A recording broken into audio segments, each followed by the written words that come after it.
Apektado naman ang mataas na presyo ng bigas ang ilang puto producer sa Calasiao, Pangasinan. May ulat si Claire Lacanilaw.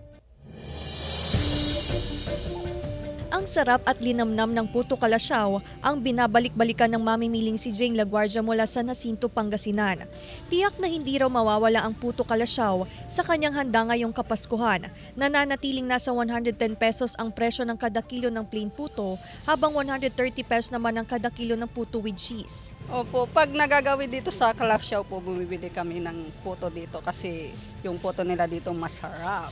Ayon sa ilang puto producer, unti-unti nang lumalakas ang industriya ng puto, lalo na ngayong Kapaskuhan at sa nalalapit na selebrasyon ng Puto Festival.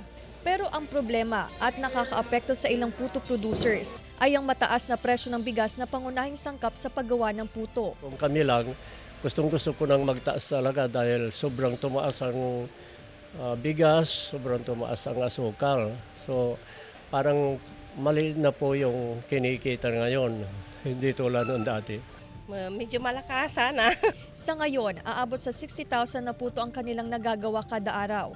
Inaasahan na dodoble pa ang kanilang produksyon sa pagsapit ng Kapaskuhan at kapistahan. Makakatulong po sa amin gawa ng marami rin dadayon tao, maraming bisita. Kasama si Jing Dakanay, Claire Lacanilaw, 1 North Central Luzon.